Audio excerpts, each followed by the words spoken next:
Welcome back to the In the Money Media YouTube channel or the In the Money Media podcast feed. There are so many ways that you can consume In the Money Media nowadays. We have not yet reached the dinner plate, though. Maybe at some point you will be able to consume meals that are inspired by all of your favorite ITM hosts. Maybe Peter Thomas Fornatow will be a creme brulee.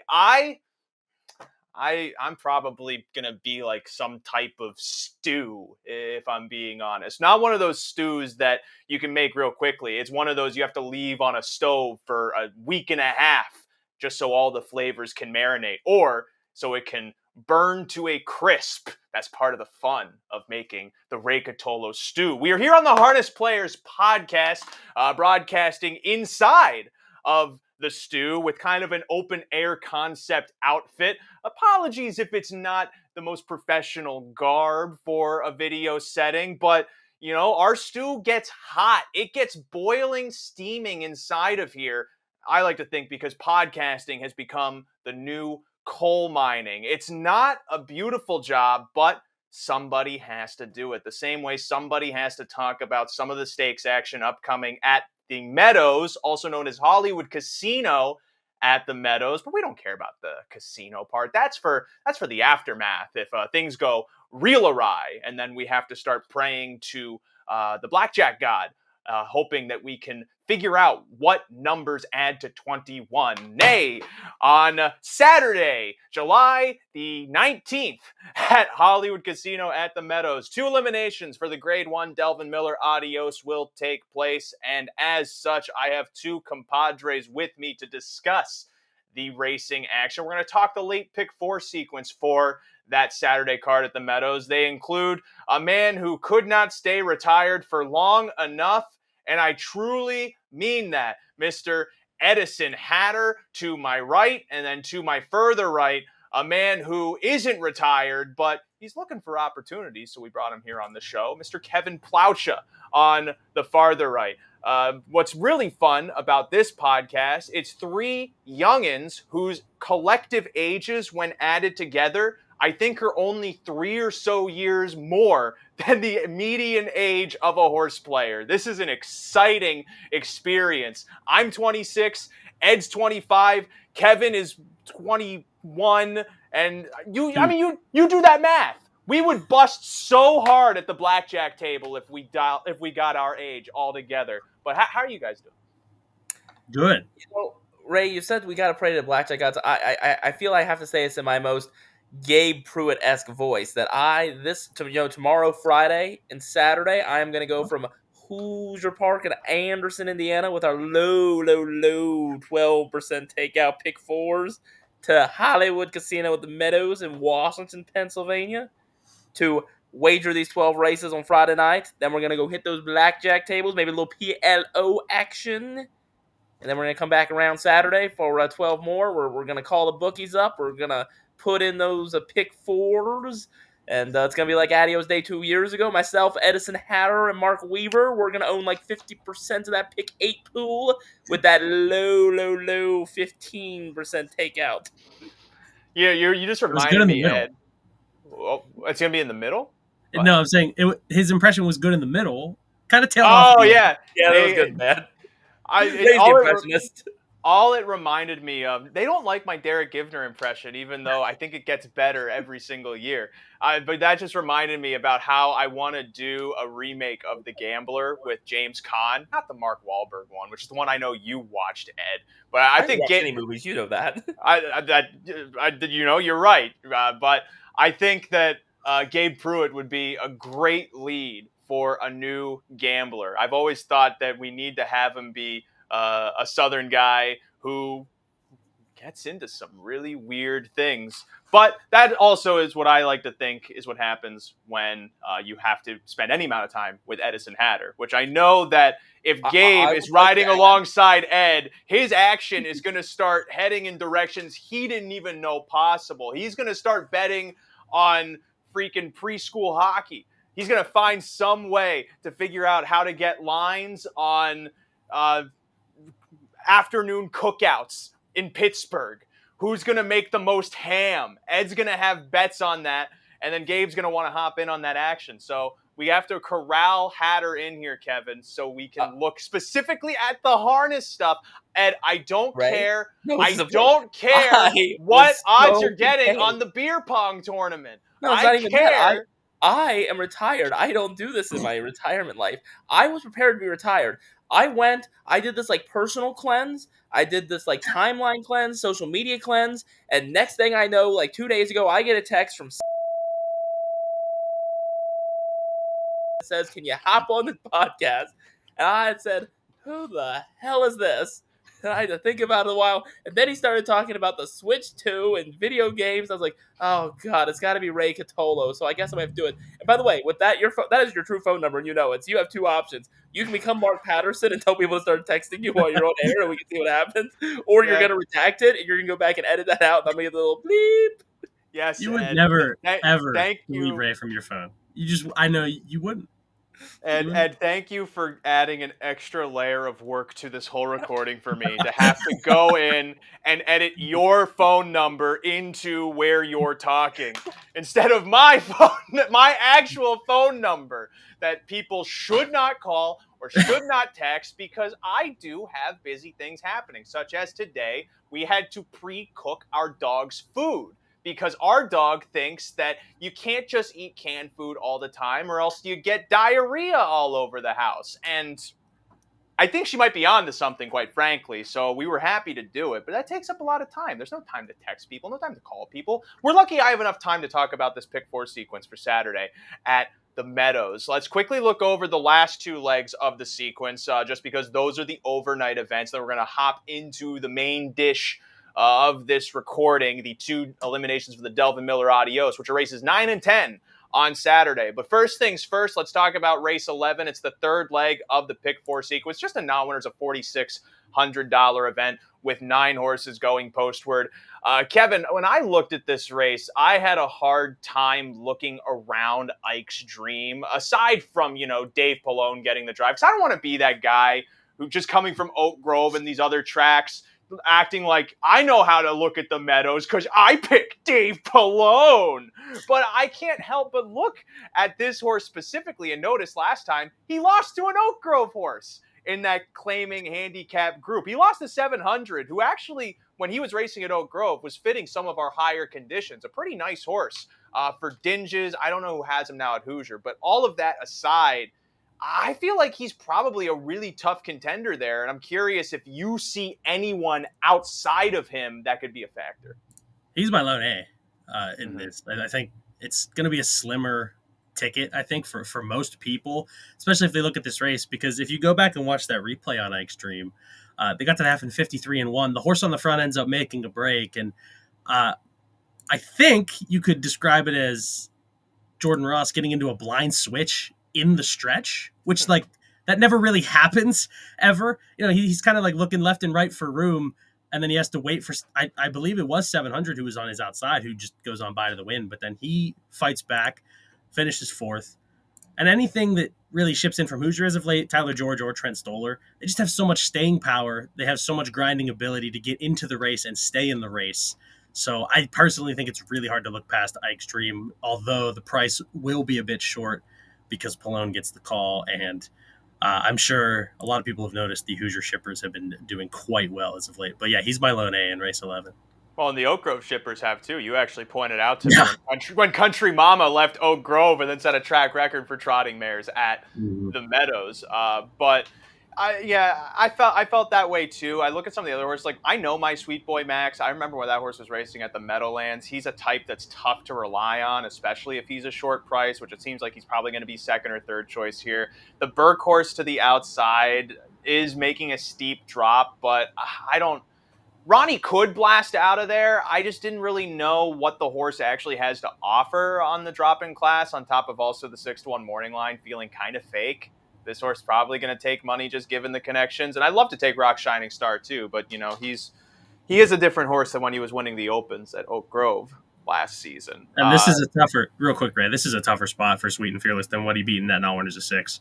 I mean, those horses hang like crazy, and he was expected to do good. I mean, he was 1-5 there after being off for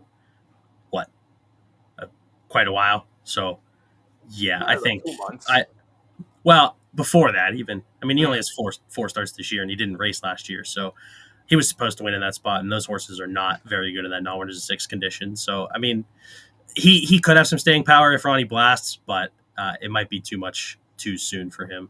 And Ed, I know that you land on iXtreme because you can't help but bet a heavy chalk. So I don't even need to ask you for your input. I can just move on to the next race. No, I actually had to spend a lot of time on this today. Again, I'm in retirement mode, Ray. You keep forgetting this. So I had to go on the internet and I Googled, how do you handicap a horse race? And then Google actually asked me a question back and said, is your name Edison Hatter? And I just kind of got scared. So I was like, no. And then it pulled up all these articles on handicap races. But then I got curious. I went and did it again and said, yes. And just said 1-800-GAMBLER with big letters this morning. I didn't know what to do with that.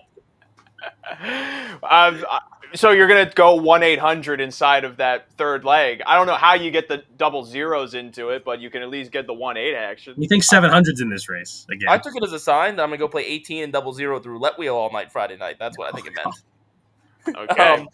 Look, iXtreme, same reason as you all say. I think it's worth including, but I did use two others. Buy-in, I think, was pretty good last time out on the front end. Was really able to steal that second quarter that I think helped keep him going on the front end until he ended up getting beat in the end, but, finished a good second.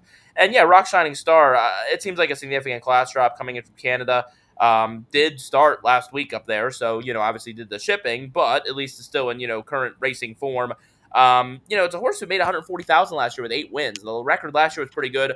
0 for 14 this year, but I think, got to be honest, I was a little lazy. Maybe I didn't fully look back as deeply as I should have, but this, I'm assuming, it has to be one of the softer-ish spots that he's seen so far this year. So, post 8, not ideal, but we'll toss him in 268. And you asked me for the stuff, Ray, and honestly, I think I glossed over. This really is a sign of retirement. I kind of forgot you asked about A's and B's and stuff, but yeah, the 6 is the A. I'll jump in just one last thing real quick. Rock Shining Star was a horse that I did like when he was racing up at Mohawk back in late June, but he just wasn't able to get the job done. And I've been following a lot more Mohawk lately, just doing the pinch hitting for DRF for John Rallis, but I don't know what kind of trip he gets, and he could be stuck outside in a pretty quick pace duel if the 8 and 9 both send. So I will look past him. Buy-in is a B for me, just because I think he's going to offer a better price than maybe both those horses, the 8 or the 9, just given the fact that he got caught last time. But Indoff can send horses out with the best of them from the gate, so I trust him to get him into a decent spot, and he could even slide up the cones at a price if it opens up for him. Like you said, it's going to be the different trip this time around for Buy-in. Last time out, look, on 26 and 4 to the quarter is obviously pretty quick, but then you stole that second quarter, so overall it was kind of a reasonably rated, front end half mile. As you said, there's clearly a lot of other speed in here, so it's going to be a different kind of trip this time. Doesn't mean he can't win from it. Look at the start. Was it back on May 31st against similar? Got away 6th and was able to come well in the back half of the mile, but I think it's going to be more of that kind of a trip if he's going to get there this time. But like you said, I think the price is going to be right there. I think there's other names in this field that are going to take significant money. I'm of the opinion that you might find a better price in the next leg than this one, so I don't even bother really spreading beyond the 6. The last leg, the payoff leg of the pick 4, before we talk about the Delvin Miller Adios Eliminations, is race number 12. I end up going 4 deep. One thing I'm curious about are the numbers Kevin uses inside of this race, because Kevin, aside from being pretty much the regular Mohawk guy up at DRF Harness now, Meadows is his other stomping ground. And I'm kind of using you, Kevin, as a barometer of how much I'm latching on to the local culture immediately, and how much I may still be riding on my old Kentucky home, so to speak. I got 2 A's for me, or the inside 2, the 1 and 2. Bet you stay. I actually had a lot of fun watching this horse. I have the 2 as a Z, as a fun fact. Oh, good. He's so low on my priority that I may not even get to a ticket using him, but keep going. That's good. No, it was tough between him or the 5 as an A, but bet you stay. I don't have him either. You didn't use Louis Vuitton. Okay, well, we'll talk about that later.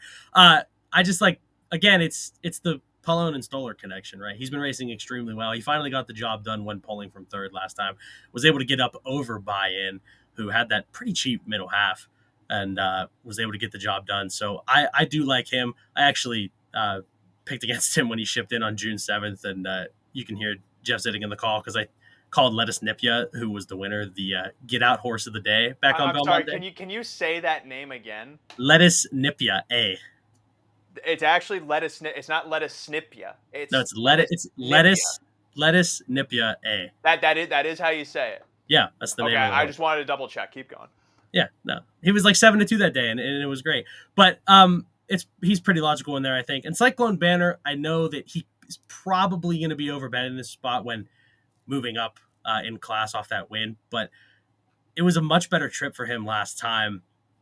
And I think this veteran still got some pretty decent speed in him. So if Merriman can get him up close to the lead, which he likes to do, if you watch regularly, you know where Merriman likes to put horses at Northfield and at the Meadows and pretty much anywhere. So I'll just side with the inside too, though. Louis Vuitton's effort last time I thought was extremely impressive. Blasted from post 8 and just got nailed. So he's a pretty high B type for me and one that I'll probably end up using on most tickets. So 1, 2, and then some 5. I will throw out Cruising America because I think Pallone won him that race last time. Pulled to the outside with Wild Bill Wyatt, and Amac was just able to slide up the cones. He's been out racing his odds for sure. He's 6 for 11 this year, right? He hasn't done too much wrong, but it's been win or bust for him. So he's one that potentially is going to get overbet and allow horses like the 1 and 2 to float up in price. So 1, 2, back up with the 5.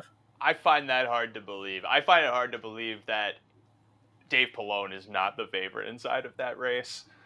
You know what I mean? Like, Cruising America can take money because he's coming in off of that 50 and change win. But and this is no shade to Amac.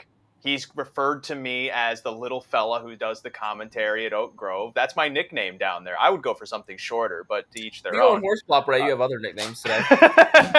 all of that aside, I'm of the belief Dave Pallone takes more money than Anthony McDonald. I think that in some ways you may actually get a better price on Cruising America in that respect because he's probably going to be in a good spot. If you know Merriman's going to go forward, he's probably going to go forward and lock right into the seat too. And the 2 can't finish. Like, the 2 is a horse that a lot of times he's hoping that he bottoms the field out enough that his advantage can hold him the win. But this is a group of horses where they can probably keep up with 55 speed or something like that, start at 27 second quarter, and those are lengths that he can't make up. So that's why I'm totally against the 2. Ed, you're also against the 2 inside of this race, right? I was. By the way, you got to bleep that out too, Ray. I said the H word. I mean, I don't really work in the industry anymore, but I still think we're not supposed to say it. So sorry, let me rephrase that. If you go to a certain website, here's some other names for you. And by the way, if you would like to know what Ray's username is on that website, go to the Goodbye Edison thread, and the one that says "Thank goodness he's gone," that's Ray's username account. Look, so, again, I had to do some research on handicap a race, Ray, and, I believe I found this guide for novices, and, I really came to the conclusion that I really like the 8, Better Safe, and I really hated the 5, Louis Vuitton. But then I read the guide. It says something about morning lines are important, so I saw I like something that's 15 on the morning line. That's not possible, so I threw that horse out. And then I went to the 5, Louis Vuitton. So the 5, the morning line favorite, is what you want, and that's all I really need, right? No, I'm totally against Louis Vuitton. I feel like Cruising America is a better use than Louis Vuitton because Cruising America wins off of the same trips that Louis Vuitton does, but at the very least offers a little bit more punch in doing it. As far as I'm concerned, there's 5 or 6 horses that can win this race. There's not going to be any heavy favorite in this race, and it's just like throw your dart at the dartboard. How many of them do you really want to take? Well, I'm going to settle in Cruising America and Louis Vuitton. I'm like you, Cyclone Banner for me. That horse I'm happy to let beat me. Bet You Stay, I'm kind of torn about. If I wanted, I think I'm at $18. You want to spend $27? That's probably the next horse I would toss in. I'm also prepared to let Terminator beat me personally. But Cruising America, again, I thought that some of the recent races have been good. Like Kevin said, outracing his odds this year, but 6 for 11. At this point, I think he is starting to prove himself. He has not won before this year, and all of a sudden this year, he's starting to put it together, after one over 14 last year in his first season racing. So I think right now he's racing well. And again, it's one of those races that, especially in a pick 4 last leg, we're not going to get to see the odds. But I really think there is the universe where, I don't know that totally lost is the right word, but I still think he's going to be a little bit of a higher price maybe than he should be, just when you consider the way this money is going to be distributed around. There's clearly 5 or 6 horses that, again, can win this race and are all going to take money. So it could be a 2-1, 5-2 favorite kind of a race. It seems to be an openish kind of race. Louis Vuitton, though, is another one that, well, look, he's made almost $250,000, so he has 5 wins only from 35 starts. So I think it was the 2-year-old where he was really good coming out. Now, all of a sudden, the last 2 years, 1 for 21. So that part not spectacular. Has kind of worked through these class ladders and, has been knocking on the door lately. The win 2 starts ago. Draws perfectly, though, and this is just one of those spots where, look, let's be real, especially in this kind of a race, back end of a card, it's kind of a group that, generally speaking, doesn't necessarily usually love to win. And honestly, maybe that is a reason to take Better Safe, just because the horse does have 7 wins this year, too. At least likes to win. But several of these horses that are, serious contenders, I think, are a bit camera shy this year. So, again, it's just kind of one of the spots that at some point they're going to have to step up and win. And at least for Louis Vuitton, at least he saw the winner's circle 2 starts ago. So hopefully we can get back there again. But it's one of those 2 for me. But again, there are well over half of this field that would win this race, and I would not be deeply shocked. Well, you heard it from Edison. His plan on the pick 4 is to bet this last race where no horse wins. He's going to find a bookie for that, so that way it cashes out entirely, because the odds of that happening are astronomical. It's going to rain at 4:40 p.m., and when the skies open and the last race is canceled, cash the bet.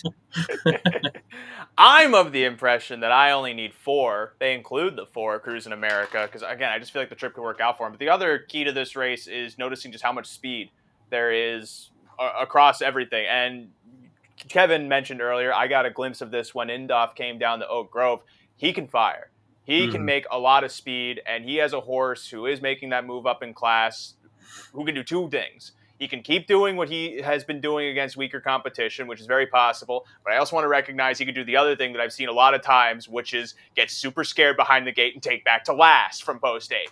If that's the case, then I don't really see the pace meltdown as likely, but there are other horses who can certainly pick things up to cause it to melt down. But that's the appeal to me of Cruising America, who could be in that spot. That's the appeal to me of Bet You Stay, who could be in that spot. That's the appeal to me of Terminator, for Mike Wilder, the 6 horse, who I was able to win off of a similar setup against weaker competition. He's only moving 1 rung up the ladder. I don't see why he couldn't win off of a similar type of trip. And really, the horse that I find most interesting at a price is the 3.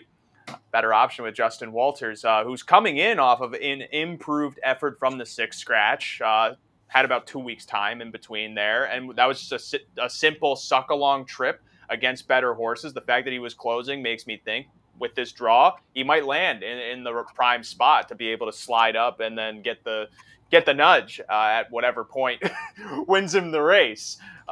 Mainly the price is dictating to me that he's worth using too, because it's going to be kind of chalky in these first 2 legs in my mind. So I'm 1, 3, 4, 6 to close the pick 4. Let's talk about the start of this pick 4. It all starts with the Delvin Miller Adios. That's right. It starts with a goodbye.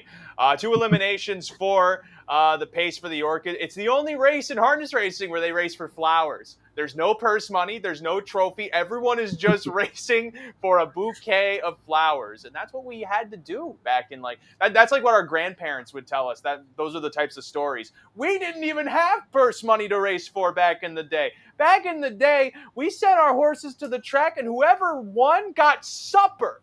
No one else got supper in the 1600s. What do you have to say to that, Ed? I hate the fact that Ray's saying that. I think he's actually right. I can't think of any other race in harness racing where we actually put flowers on the winner. So I'm announcing it right now. My next appearance, by the way, after this weekend at the Meadows, I'm pretty sure, unless somebody else has some other opportunity for him between now and then, I don't for you. Potomac Pace Day at Rosecroft, and I am going to go steal that Black-Eyed Susan blanket left over from the Preakness, and we are going to have the race for the Black-Eyed Susans at Potomac Pace. Race for the Black-Eyed Susan. They're going to be presenting the Black-Eyed Hatter because he's going to fail in trying to steal the Black-Eyed Susan blanket, and it's going to get quite violent. Well, the court record should show when it comes to the value that now it's a good Maryland rice nose, but it's not actually Black-Eyed Susans they use because they're not even available that time of the year for the Preakness. They use other flowers to paint them.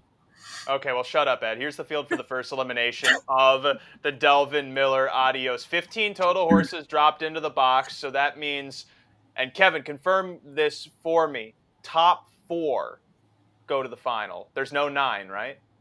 Yes, top 4 from each. The highest and then purse money earner in lifetime earnings. Is that Kevin speaking? I'm disrespected that nobody thinks I know anything about this sport in 3 weeks of retirement.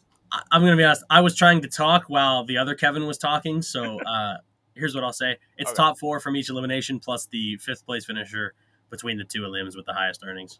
Lifetime or season? Lifetime.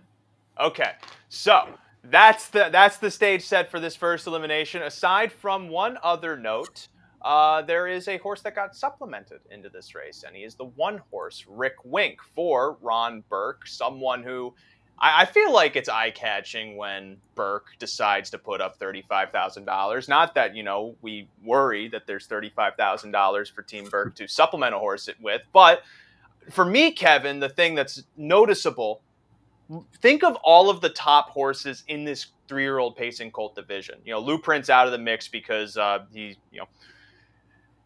was on a ball, so to speak. But here, for as many horses as Team Burke has, for them to decide that they want to put a horse into the race, that certainly catches my attention. But when we were kind of talking off air, you don't really want much to do with Rick Wink, and I'm kind of curious why you're so against him, considering he's coming in off what I thought a pretty good win against Sippin' on Sea-Rock in that Ohio Sire Stake.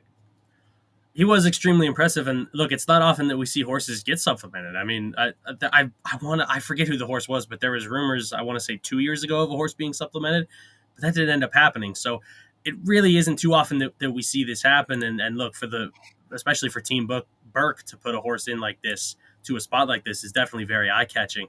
I went back and watched all 4 of those replays, and I even watched the Scarlet Final from last year where he just ended up getting out-sprinted by Sippin' on Sea-Rock in Swingtown.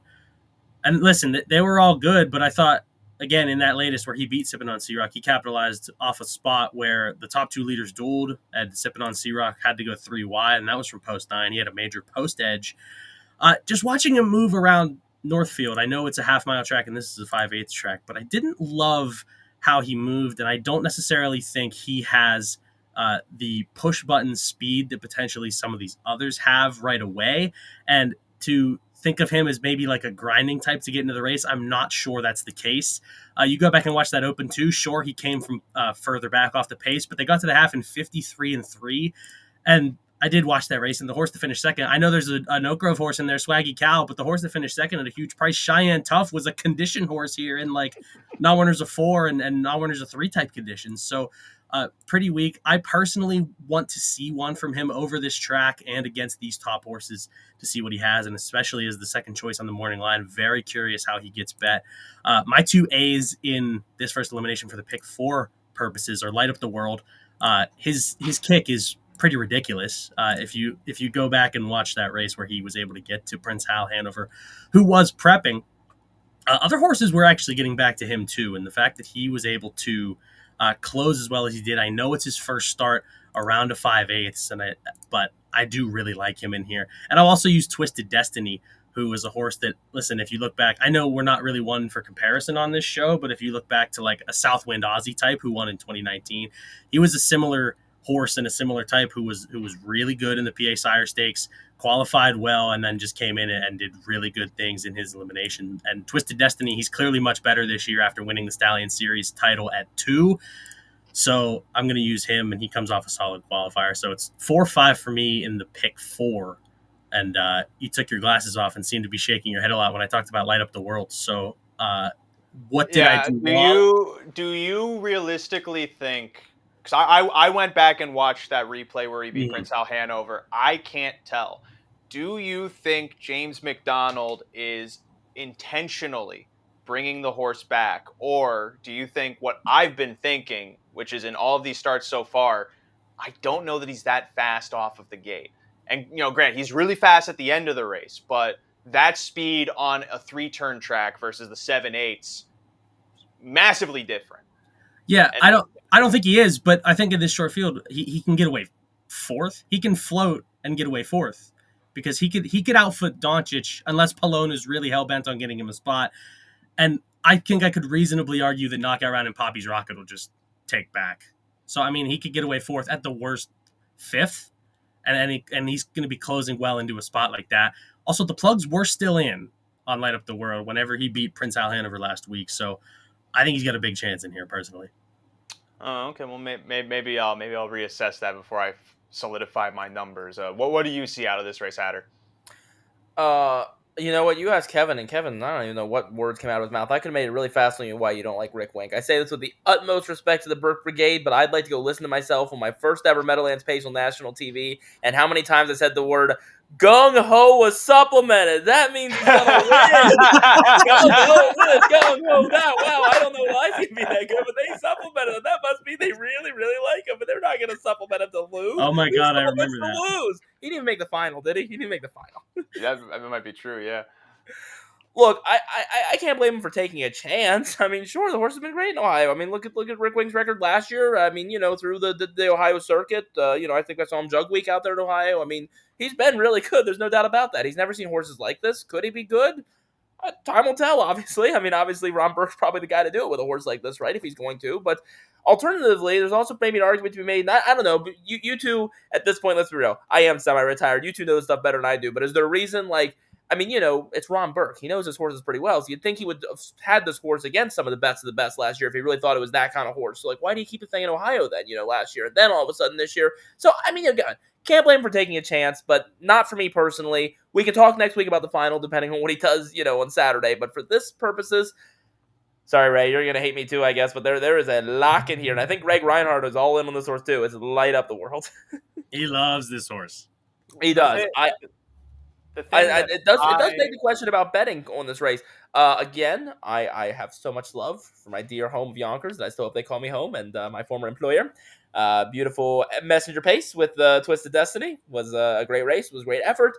But we both know, sometimes the Messenger doesn't always draw the greatest, strongest field ever. It was a very good effort from him, though. I mean, but again, I tossed the horse in third. He's another one that if he comes out here and blows this field out, then sure, he's going to be my favorite going into next week's final. But I'd at least like to see it.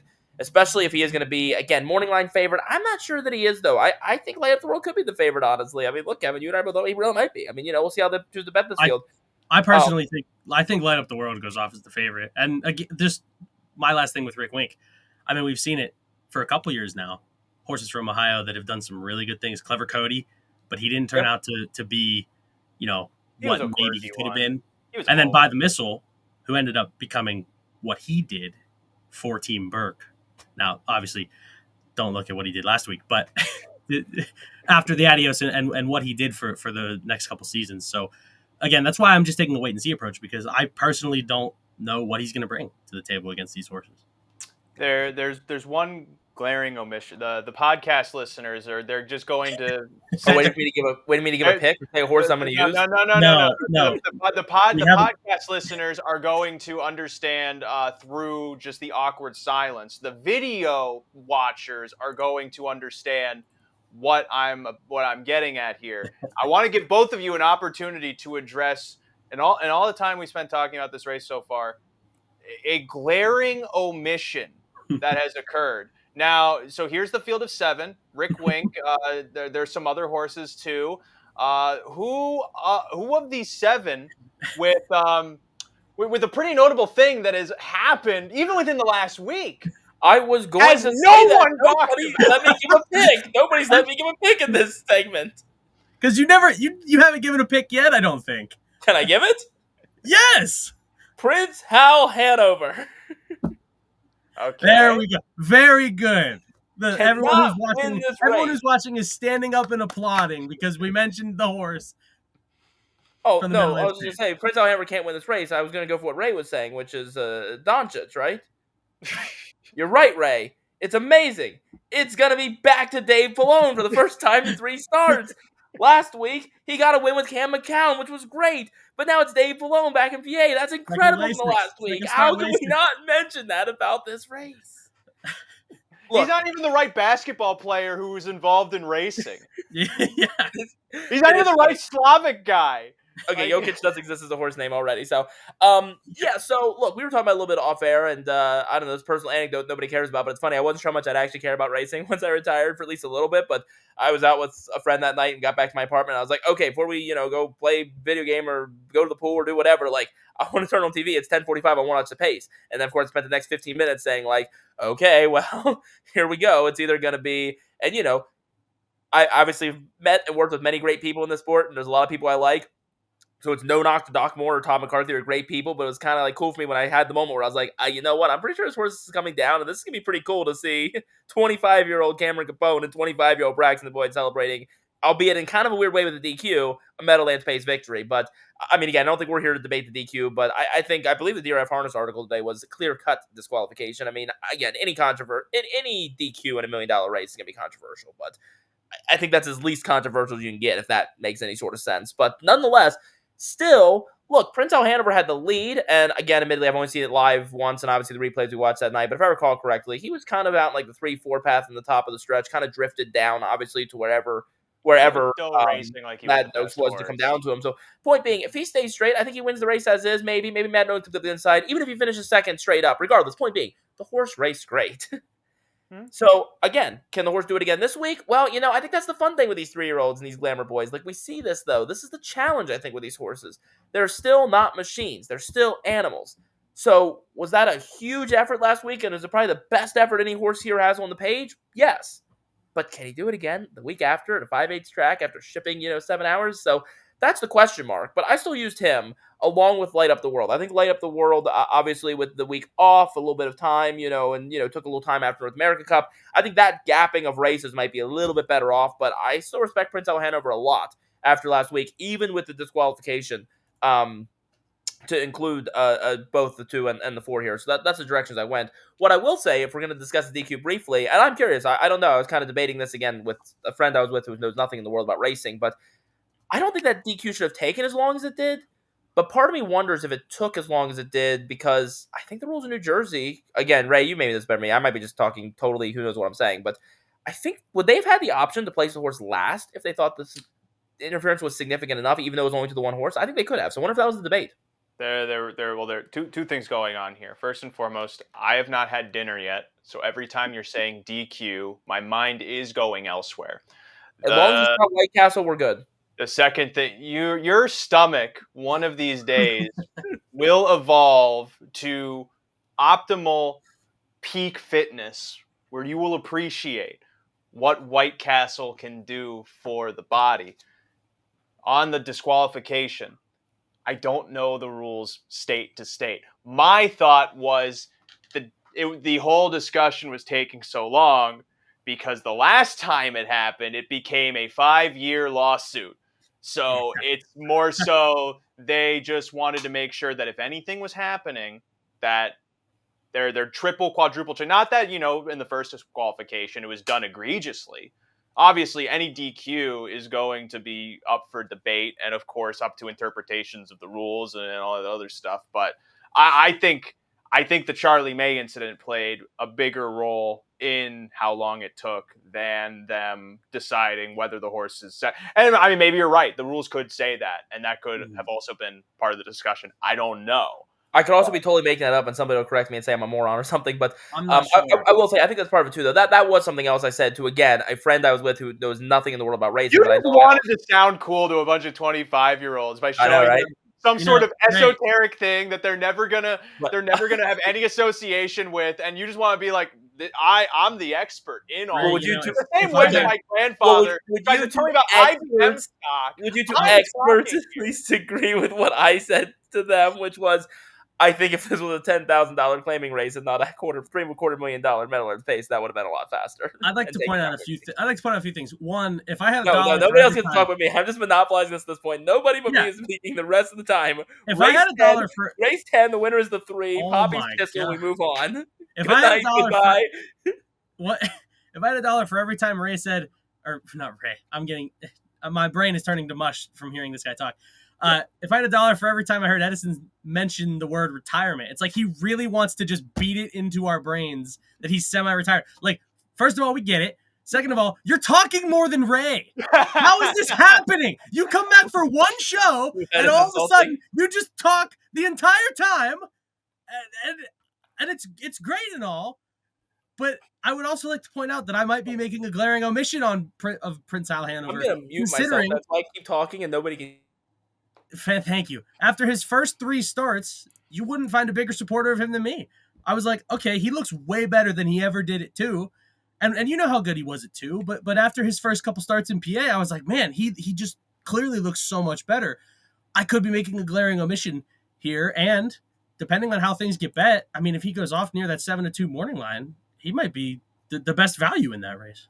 I gotta say the best part of that whole bit of everyone talking over one another is that Edison muted himself. I Oh, didn't mute him. Kevin didn't mute him. He just started talking and then muted himself so Kevin could keep you're going. not having more. Thank you. But I will admit my heart has changed a little bit. I thought Rick Wink was an A here, but I think, and maybe horse players' remorse. A lot of times you toss a horse and then they win. All of a sudden, everyone in your life is worthless, and you want to do things that would require the presence of a lawyer. But I think I'm fine going to 4. I am going to add Light Up the World because Kevin made a good point. Even though the horse doesn't have speed, if he lands within 5 lengths of the lead, he just needs a helmet. I do wonder how he's going to handle the turns, though, because he's really good at accelerating in the straight. It's different when you have to build that momentum going 3 wide. And so that to me is the key thing to watch here is, can he be as handy on the smaller track as he has been over the larger track? The downside to that, though, and I feel like you both of you can agree with this, you probably aren't going to get a great price on him. Yeah. You're probably going to have to pay a certain tax to using him because we know how good he is, but he still has a lot to prove. And you could maybe even argue that's the case for making him a B inside of this race and trying to go all on. And you know what? I think that's what I'm going to do. I think Light Up the World is a B, and then Prince Al Prince Al Hanover is an A, and then we move on to race 10, which thankfully we don't have to talk to Edison about at all because he already said that he wants Poppy's pistol. So Kevin and I can purely have a discussion here on this second Delvin Miller Adios elimination. First, I wouldn't go with Poppy's pistol personally. But to each their own. Edison can certainly do that. I'm sure he has his reasons, but he used up all of his time. I also feel, Kevin, that Sippin' on Sea Rock is a horse that's primed for this race. He's got a lot of speed. Main question mark is probably, can he be as good as his next door neighbor? Swingtown obviously has been getting a lot better with each and every start. He's going to be forward 2. If he's sitting the pocket to Sippin' on Sea Rock, then that's a coin flip scenario in my mind. And I'm imagining that you're probably in the same boat, riding with Burke to the end. They're both, Sippin' on Sea Rock and Swingtown, I find them to be both very similar horses and following very similar speed paths, very similar Ohio paths, and coming into this race, Burks need to be respected. I think it's so close between those two right now because you go back and watch Sippin' on Sea Rock's latest race where it was parked 3 wide to the quarter from post 9 and then only got beat half a length by Rick Wink. I thought that was extremely impressive, but you go back and even watch the NA Cup final. The Elim. Huh? The Elim. He didn't make the final. Oh, I was talking about Swingtown. Sorry. Oh, my bad. I was talking about Swingtown in the NA Cup final. I don't know, Ray, if you noticed this, but was Yannick starting to go inside, maybe to where maybe even inside of Madden Oaks in the stretch, and then I don't know, I don't think Yannick had to pull up or anything, but it was really interesting to see that he kind of just came right back outside. So I'm not sure if it was just a half second of indecisiveness because he goes to the inside and it looks like he might try to beat Madden Oaks to the punch there, and then he just ends up having to battle on the outside between horses. Only finishes just over 2 lengths off.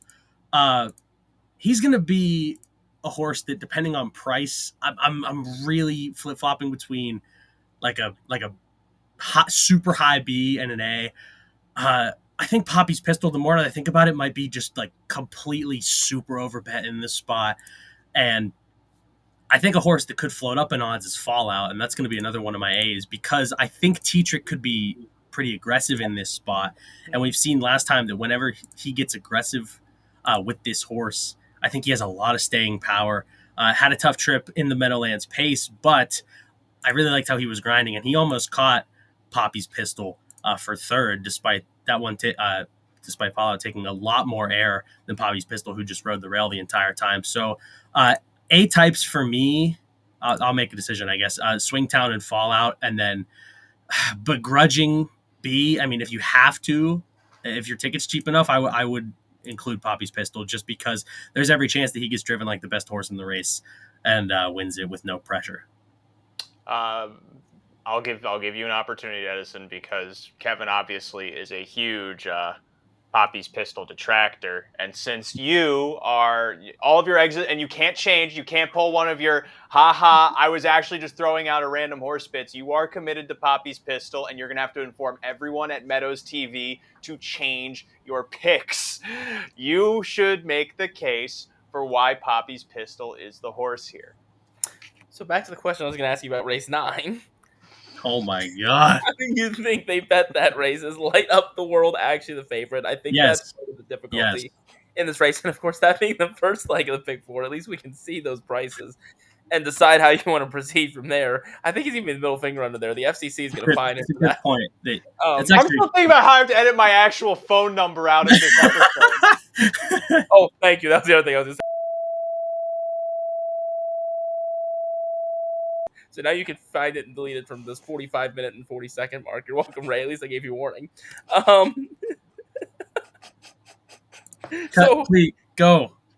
So look, I think that is going to be interesting to see, though, because Rick Wink, does he take significant money in the spot? Do people respect the stuff? We're on the second elimination. 10th race. That's part of the question there. And you know what, to be fair, and I'm getting to race 10 now, that's the question in race 10, I think, too. I'll tell you one that I don't know if either one of you really mentioned that much. What about Sipping on Sea Rock? I mean, this horse was... That was how this all started! That was how the entire conversation started about the race. Okay, well, I'm distracted. I'm sorry. Oh, my... But look, he's 3-5 in the North America Cup.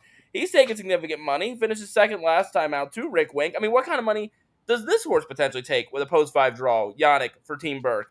Poppy's Pistol, we know, is probably taking money off the third place finish in the pace, right? Swingtown Fallout have the potential to take money too, but it's the same kind of question.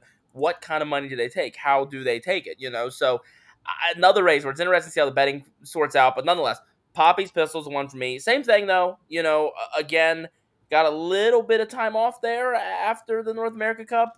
You know, went to the 3-year-old Open as a result of not making the final. And then, you know, came back to that, won the prep race to the Meadowlands Pace, finished third in the final. Again, you know, they're still not machines, right? I mean, big mile after big mile, you know, so now you're looking to go again into this elim. So it's questions to be asked in an elimination race and something like this. And I'll tell you something Kevin probably can answer me too, for whatever it's worth for eliminations. Post-draw, winners get posts and everyone else open draw, is that right? I want to say winners pick posts, or like the two winners. I want to say a coin flip to see who picks post first, and then it's usually like 3, 4, or 4, 5 that they pick, and then the rest is open draw. That sounds about right. I think you're right on that. So, you know, again, elimination racing, right? We talk about it all the time. That's something worth considering, I suppose. But I kind of like the way Kevin phrased it, though. I think there is a chance Poppy's Pistol is dribbling the best horse in here and has a chance to go right down the road. Sipping on Sea Rock, though, also would include. And, you know, of those other two, I went first to Swingtown, actually. Swingtown's the third one that I included in the pick 4. Again, win last time out, finished 6th there in North America Cup, 3rd in the elim, right? Again, another one's just kind of had the experience. And again, especially with the elim, though, you know, a horse that probably kind of in some ways wants a good mile under their belt, you know, into next week's final. I kind of like the idea of a horse like a Swingtown that, you know, has had these kind of little gaps between the races and might be really looking to, you know, put a statement in here in the elimination. So, again, for me, it's 3, 5, and 6 to include Poppy's Pistol, the top choice. But, you know, sometimes, especially with these eliminations and, you know, a card like this, there is a chance you're looking at a pick 4 where, you know, we've done it before. We're giving out like 4 horses on a ticket, and you're going like 2 by 1 by 2 by 1. We've all 3 know we've done it before. This is not one of those sequences. This is legitimately kind of a tricky sequence. And this is a tough race. It is. It's a tough race with a tough sequence. Depending what happens in those last 2 races, especially if Ray's right about the kind of prices that could exist in the last race or even race 11, I mean, it could very easily.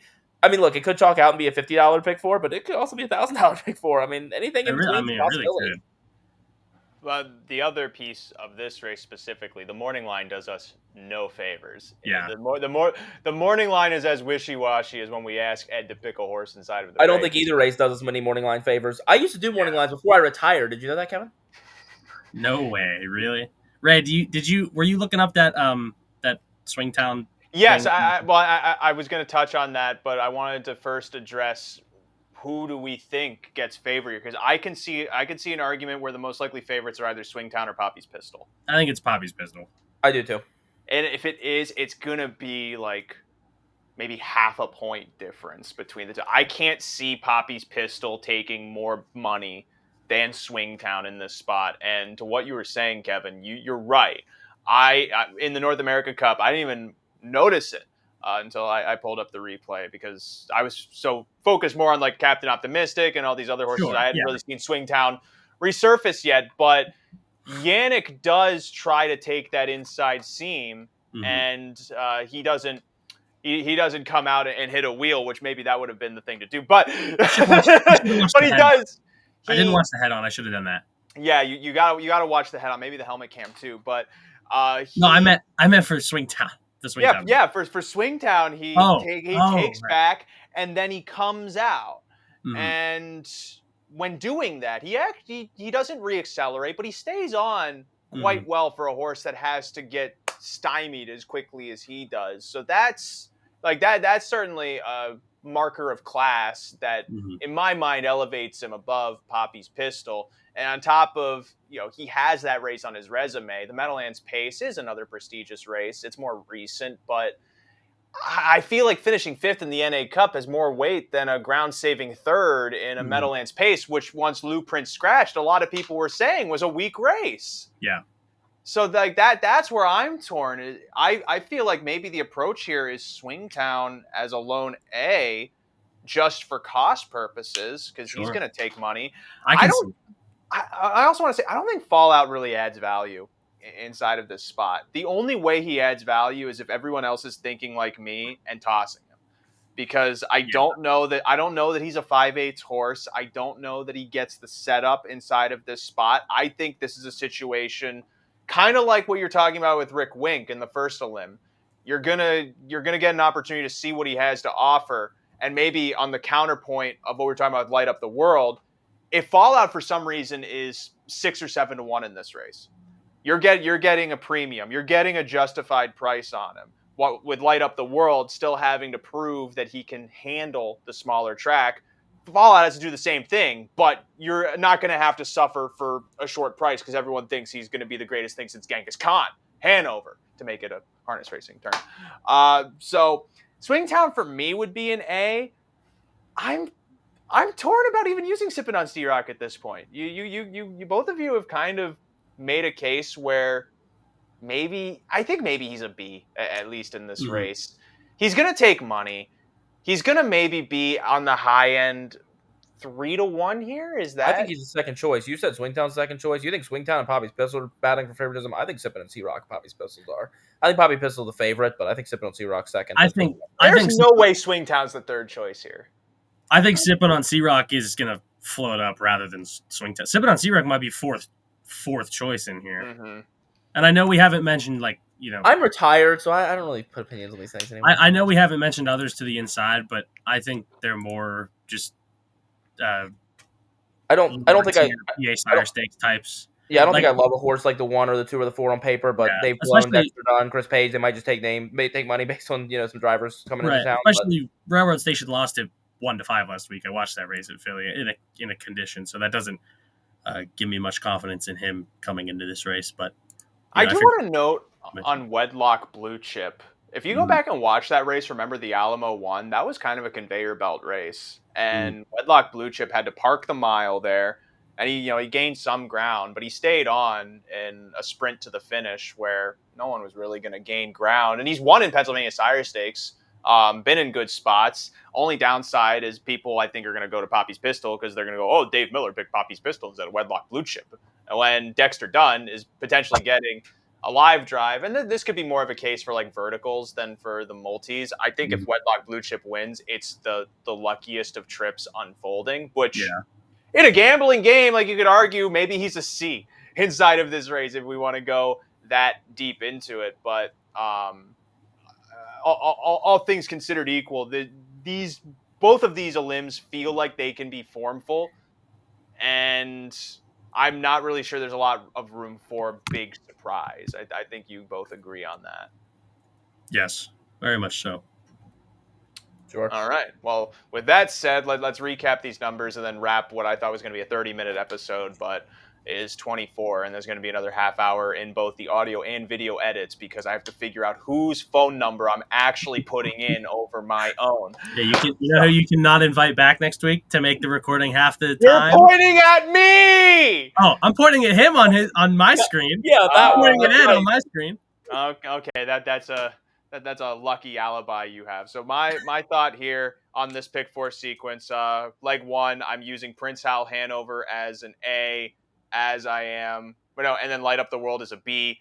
Leg 2, I'm using Swingtown as an A, Sippin' on Sea Rock as a B. Leg 3, Soul A. 6, Ike's Dream, Ike's Love. I don't remember the horse's name, but he's the 6th horse. And then in the 4th leg, I use the 1, 3, 4, and 6. That's Bet You Stay. That's Better Option. That's Cruising America. That's Terminator. I don't know how I remembered all 4 of those names, but I'm just proving why I am the host of this show.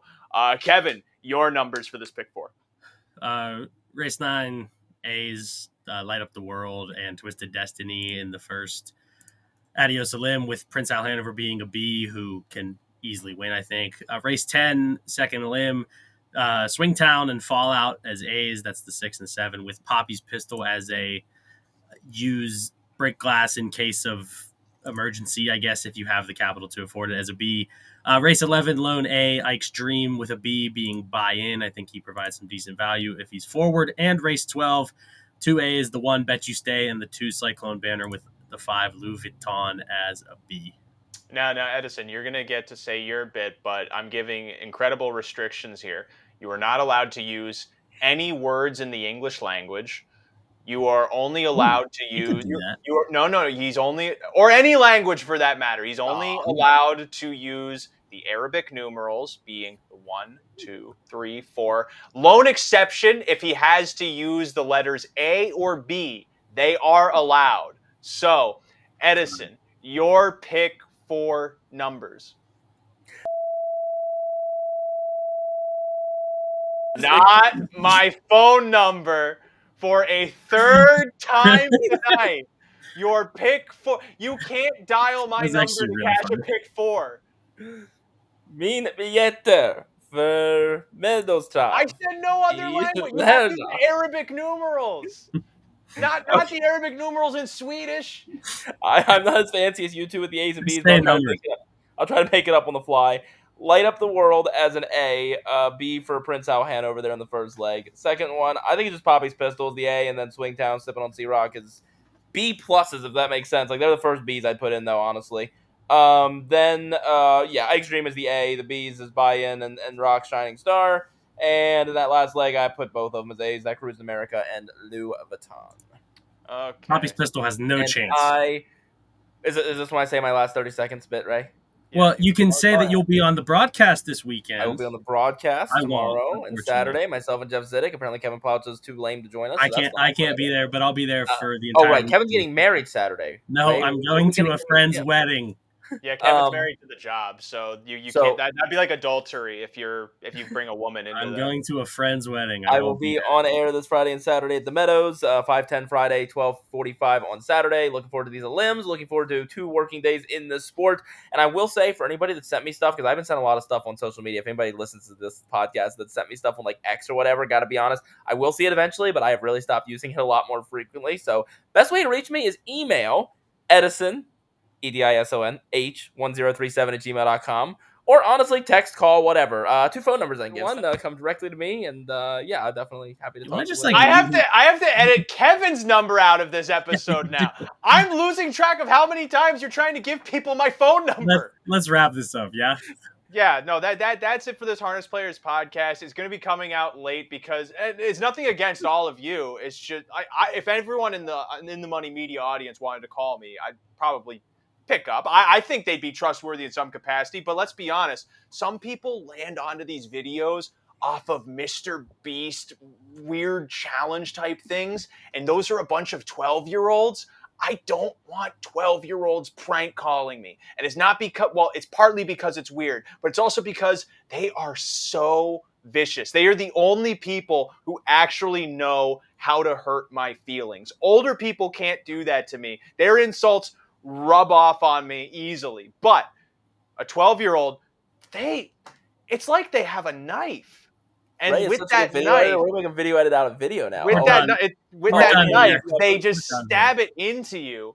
And what's great is that Edison has no concept of how lighting works on camera, so that's great. I don't have to visually edit my phone number out. I don't care that Yeah. I'm Rat Cotolo on his We'll phone. be back. We'll be back next week. Yeah. Yes, next week you'll want to be back here on the In the Money Media YouTube channel, and of course the podcast archive will be out too. But as I believe it's going to be a live roundtable for the Adios final. I'm inconclusive on that just yet. I Yep. may be there, I may not be there. We're still getting the final details of when that's going to take place. But for updates on that, you'll want to follow In the Money Media on Twitter. It's not X. I'm never calling it X. It's Twitter. We'll have info on that. When it comes. And of course, also, the In the Money Media newsletters you can subscribe to, the updates, keep up with In the Money content that way.